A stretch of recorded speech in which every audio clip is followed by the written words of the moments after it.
स्वामी समर्थ. स्वामी महाराज तुमच्या मनातल्या सगळ्या इच्छा पूर्ण करो हीच मी स्वामीचरणी प्रार्थना करते.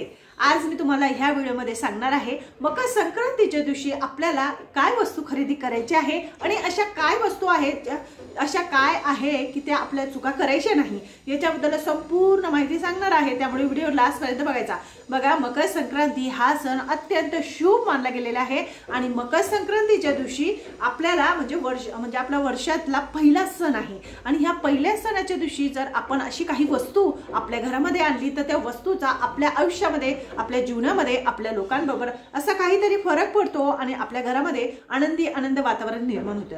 आता ती वस्तू कोणती आणि आपल्याला काय करायचं आहे आणि काय करायचं नाही आहे, त्यामुळे व्हिडिओ लास्टपर्यंत बघा म्हणजे तुम्हाला संपूर्ण माहिती मिळेल. कारण की बघा, मकर संक्रांतीच्या सणाच्या दिवशी आपण आपल्या घरामध्ये अशी काहीतरी वस्तू आणली तर त्याच्याने आपल्या जीवनावर परिणाम तर होतोच, पण आपल्या आयुष्यामध्ये त्याचं कल्याण सुद्धा होतं, आपल्या घरातल्या लोकांची प्रगती सुद्धा होण्यात मदत होते. तर बघा, अशा शुभ दिवशी आपल्याला अशा काहीतरी वस्तू खरेदी करायच्या आहे ज्या म्हणजे त्यांना जास्त खर्च नाही, खूप कमी खर्चामध्ये आपल्याला ही एक वस्तू आपल्या घरामध्ये खरेदी करून आणायचीच आहे.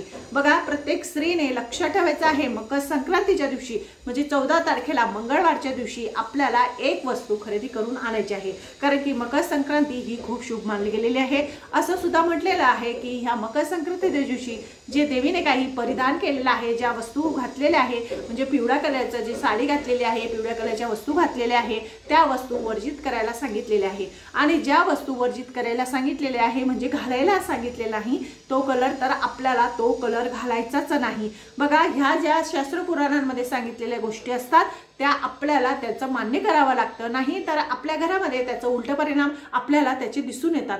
त्यामुळे ह्या ज्या गोष्टी असतात त्या आपल्याला मान्य कराव्याच लागतात आणि आपल्याला एक दिवस नाही घातलं तर काहीच होत नाही. फक्त मकर संक्रांतीच्या दिवशी आपल्याला ह्या वस्तू म्हणजे ज्या देवीने परिधान केलेले आहे त्या वस्तू आपल्याला घालायच्या नसतात. त्यामुळे मी तुम्हाला सांगते की तुम्ही बिलकुल घालायचं नाही. बघा, ज्या दिवशी मकर संक्रांती आहे त्या दिवशी आपल्याला काय करायचं आहे आणि जी शुभ वस्तू आहे ती कुठली आहे ती आणायची आहे. तर बघा, मकर संक्रांती ज्या दिवशी आहे त्या दिवशी आपल्याला दान करायचं आहे आणि सकाळी उठल्यानंतर आपल्याला जे पांढऱ्या कलरची तीळ आहे ती आंघोळीच्या पाण्यामध्ये टाकून त्याच्याने आपल्याला आंघोळ करायची आहे. हे अत्यंत शुभ मानलं गेलेलं आहे. कारण की पांढरी तिळीचा उपयोग केल्याने आपल्या जीवनातले जे संकट आहे, दुःख आहे, मकर संक्रांतीच्या दिवशी जर आपण हे केलं तर आपल्या जीवनातले संकट, दुःख नाहीसे होतात असं सुद्धा म्हटलेलं आहे. त्यामुळे आपल्याला अगोदर लक्षात ठेवायचं, सगळ्यांनीच घरातल्या व्यक्तींनी आपल्याला थोडंसं चिमूटभर आपल्याला जी पांढरी तीळ आहे ती बारीक करून घ्यायची आणि ती तीळ टाकून आपल्याला आंघोळ करायची आहे. दुसरं म्हणजे ह्या दिवशी सूर्यनारायणाला जल अर्पण करण्याला खूप महत्त्व सांगितलेलं आहे. बघा, मकर संक्रांतीच्या दिवशी आपल्याला सूर्यनारायणाला जर आपण जल अर्पण केलं तर आपल्या आयुष्यामध्ये आपली खूप प्रगती होते, आलेल्या संकटांचं निवारण होतं आणि सूर्यदेवाचा आशीर्वाद आपल्यासोबत भरभरून आपल्यासोबत राहतो. तर त्या दिवशी काय करायचं, कारण की पौष महिना चालू आहे आणि सूर्यदेवाचे भरपूर लोक चार जे रविवार पडले आहेत त्या 4 रविवारांमध्ये सूर्यदेवाचे पौष रविवार सुद्धा लोक उपासना करतात देवाचे, म्हणजे सूर्यनारायणचा फोटो वगैरे काढतात, चित्र काढतात, त्याची पूजा करतात, उपवास धरतात. याला सुद्धा खूप महत्त्व आहे. कारण की बघा, पौष महिन्यामध्ये जर आपण रविवार धरले तर त्या रविवारांचं एवढं महत्त्व आहे तर आपल्या आयुष्यामध्ये खूप प्रगती होते, आपल्या घरामध्ये सुख, समृद्धी, ऐश्वर्य वाढतं असं सुद्धा म्हटलेलं आहे. त्यामुळे जे लोक धरत असतील त्यांना माहीत असेल की सूर्यदेवाचे जे उपवास असतात रविवार ते धरल्याने आयुष्यामध्ये लाभच होतो. आणि दुसरं म्हणजे सूर्यदेवाला त्या दिवशी आवर्जून प्रत्येक जणांनी आपल्या घरामध्ये प्रत्येकाने एक तांब्याचा गडू घ्यायचा आहे, त्याच्यामध्ये पांढरी तीळ घ्यायची, थोडंसं गूळ टाकायचा, हळदी, कुंकू, अक्षदा, फुलं टाकून आपल्याला सूर्यदेवाला अर्घ द्यायचं आहे. आणि दुसरं म्हणजे त्या दिवशी आपल्याला काय वस्तू खरेदी करायची आहे. बघा, मकर संक्रांती आहे, प्रत्येक सणावाराला आपल्याला अशा काही शुभ वस्तू आहे त्या आपल्या घरामध्ये आपल्याला आणायचंच आहे. त्याला जास्त खर्च नाही. तर ती जी वस्तू आहे ती आपण लक्ष्मीकारक मानतो आणि ती वस्तू आहे म्हणजे झाडू. जो झाडू आपण लक्ष्मीपूजनाच्या दिवशी खरेदी करतो तर ह्या मकर संक्रांतीच्या दिवशी ते झाडूला पण अत्यंत शुभ मानलं गेलेलं आहे आणि झाडू आपल्याला आपल्या घरामध्ये आणायचंच आहे. झाडू खरेदी करून आणायचा आहे. झाडू खरेदी करून आणल्यानंतर बघा, वर्षभर आपण तो झाडू वापरत असतो तर त्या झाडूला आपल्याला आणल्याबरोबर त्याची देवासमोर ठेवून हळदी कुंकू लावून त्याची पूजा करायची असते. आणि प्रत्येक स्त्रीने आपल्या घरामध्ये जर तुम्ही झाडू कधी पण आणा तर ते झाडूची आपल्याला पूजा करून आणि नंतर त्याला लाल कलरचा कलावा असतो, दोरा असतो, तो बांधायचा असतो. का तर त्या झाडूमध्ये लक्ष्मी स्वरूप आपण तिला मानतो. तिला कधी पाय लावत नाही, तिचं पाया पडतो. त्यामुळे आपल्या घरातली दरिद्रता ती पूर्णपणे नष्ट करते, बाहेर घालवते. त्यामुळे त्या झाडूची पूजा करूनच आपल्याला वापरायला सुरुवात करायची असते. आणि झाडूला कलावा बांधायला विसरू नका. हा कलावा अत्यंत शुभ असतो, त्यामुळे आपल्या झाडूला तो कलावा सुद्धा आपल्याला बांधायचा आहे. दुसरं म्हणजे त्या दिवशी बघा पांढऱ्या तीळ दान केल्याला अत्यंत महत्त्व आहे.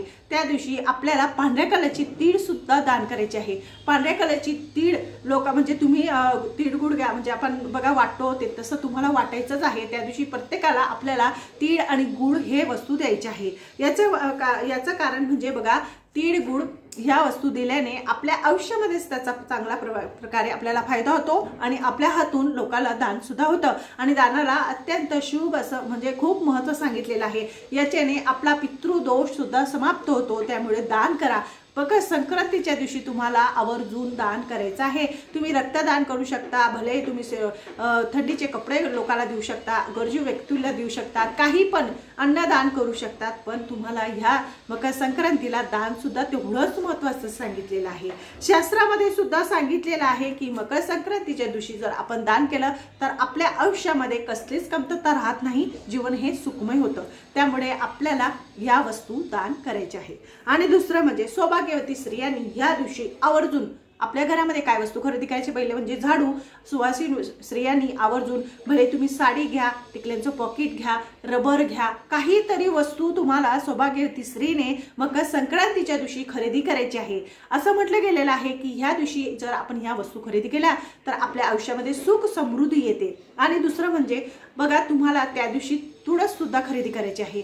बघा हिवाळ्याचा दिवस आहे. हिवाळ्याच्या दिवसामध्ये तुळशीवर थोडासा आजार येतो आणि तुळशीचे पत्ते पिवळे पडतात, ते गळून पडतात. त्यामुळे जर तुमच्या घरामध्ये तुळस खराब झालेली नसेल पण तरी सुद्धा तुम्हाला एक तुळशीचं रोप खरेदी करून तुम्हाला ते लावायचं आहे. हे सुद्धा अत्यंत शुभ सांगितलेलं आहे. पहिला झाला झाडू खरेदी करायचा आहे, तुळशी घ्यायची आहे, तुळशीचं रोप घ्यायचं आहे. नंतर ना तुम्हाला सौभाग्यवती स्त्रियांनी काहीतरी वस्तू तुम्हाला खरेदी करायची आहे. आणि दुसरं म्हणजे मी आता तुम्हाला 3 वस्तू सांगितल्या, त्याच्यातल्या अजून तुम्हाला पांढऱ्या कलरची तीळ सुद्धा त्या दिवशी खरेदी करून आणायची आहे. भले तुमच्या घरामध्ये असेल तर तरी सुद्धा आपल्याला थोडीशी तरी तीळ पांढऱ्या कलरची खरेदी करून आणायची आहे. या पांढऱ्या कलरच्या तीळीला सुद्धा अत्यंत साधारण महत्त्व सांगितलेलं आहे. कारण की मकर संक्रांतीच्या दिवशी ही तीळ का खरेदी करतात आणि काळ्या कलरचे वस्त्र का परिधान करतात ते सुद्धा तुम्हाला आता सांगते. बघा काळ्या कलरचे वस्त्र परिधान केल्याने सूर्यदेव प्रसन्न होतात, त्यांचा भरभरून आपल्याला आशीर्वाद प्राप्त होतो. कारण की आपल्या बघा उन्हाळ्यामध्ये जर आपण काळ्या कलरचे कपडे परिधान घातले तर आपल्याला चटके लागतात. आणि आता हिवाळा चालू आहे, तर हिवाळ्यामध्ये जर आपण काळ्या कलरचे कपडे घातले तर त्याची ऊब आपल्याला मिळते. आपल्याला म्हणजे उन्हापासून आपलं संरक्षण म्हणजे थंडीपासून आपलं संरक्षण होतं. त्यामुळे आपल्याला काळे कपडे घालणं अत्यंत शुभ मानलं गेलेलं आहे. आणि काळा रंग हा म्हणजे आपण इतर दिवस घालू शकत नाही, तर संक्रांतीच्या दिवशी काळा कलर घालणं अत्यंत शुभ सांगितलेलं आहे. तिळगुळ का खातात, तिळगुळ का वाटतात? बघा तिळगुळ असं खातात, तिळगुळ हा उष्ण पदार्थ आहे, उष्ण आहे आणि आपल्या हिवाळ्यापासून आपलं रक्षण व्हावं, आपल्या शरीराला त्याची ऊब मिळावी, त्याच्यासाठी आपल्याला तिळगुळ म्हणजे ती जी तीळ असते ती उष्ण असते, गुळ सुद्धा उष्ण असतो आणि तो खाल्ल्याने आपल्या शरीराला त्याची ऊब मिळते. त्यामुळे आपल्याला थंडीपासून त्याच्यापासून आपलं संरक्षण होतं. तर त्यामुळे आपल्याला ह्या वस्तू खायच्या असतात आणि ह्या वस्तू दान करायच्या असतात. तर ह्या ज्या छोट्या मोठ्या गोष्टी आहेत त्या मी तुम्हाला सांगितल्या. आता आपल्याला काय करायचं नाही. बघा ज्या दिवशी मकर संक्रांती आहे त्या दिवशी तुम्हाला उशिरा उठायचं नाही. त्या दिवशी आपल्याला उशिरा उठायचं नाही. आपल्या घरामध्ये दरिद्री येऊ शकते. नंतर ना आपल्याला केस धुवू नये, केस काढू नये आणि नख सुद्धा त्या दिवशी काढत नाही, हे सुद्धा अशुभ सांगितलेलं आहे मकर संक्रांतीच्या दिवशी. बघा मकर संक्रांतीच्या दिवशी आपल्याला दात सुद्धा घासायचे नसतात. भले तुम्ही मंजनने दात घासू शकता, फक्त आपल्याला ब्रशने दात घासायचे नाही तर तुम्ही ती लिंबाची काडी येते त्याच्याने सुद्धा तुम्ही दात म्हणजे ब्रश करू शकता. तर फक्त तुम्हाला ब्रशने करायचं नाही। आणि तिसरं म्हणजे तुम्हाला त्या दिवशी झाडं वगैरे तुळशीची रोपं वगैरे तोडायचे नाही। बघा सुट्टीचा दिवस असतो, आपण सहजच आपल्या झाडांची स्वच्छता करत असतो, जे जुने झाडे ते फेकून देतो, नवीन झाडं लावतो, तसं सुद्धा करायचं नाही। हा सुद्धा दोष सांगितलेला आहे, अशुभ सांगितलेला आहे। त्या दिवशी मांसाहार करायचा नाही। नंतर घरात कटकट बिलकुल करायची नाही, कारण की असं म्हटलं गेलेलं आहे की ज्या घरामध्ये ह्या दिवशी कटकट होते त्या वर्षभर त्या घरामध्ये कटकटच होत असते, त्यामुळे आपल्याला कटकट करायचं नाही। आनंदी आनंद वातावरण आपल्या घरामध्ये निर्माण करायचं आहे। या दिवशी मांसाहार करायचा नाही, ब्रह्मतत्वाचं पालन करायचं आहे। नंतर ना आपल्याला गाईचं दूध सुद्धा काढत नाही असं म्हटलेलं आहे। तर अशा ह्या छोट्या छोट्या गोष्टी मी तुम्हाला सांगितल्या। तुम्हाला माझं चॅनल आवडत असेल तर लाईक करा, सबस्क्राइब करा, इतरांना सुद्धा पाठवा। श्री स्वामी समर्थ।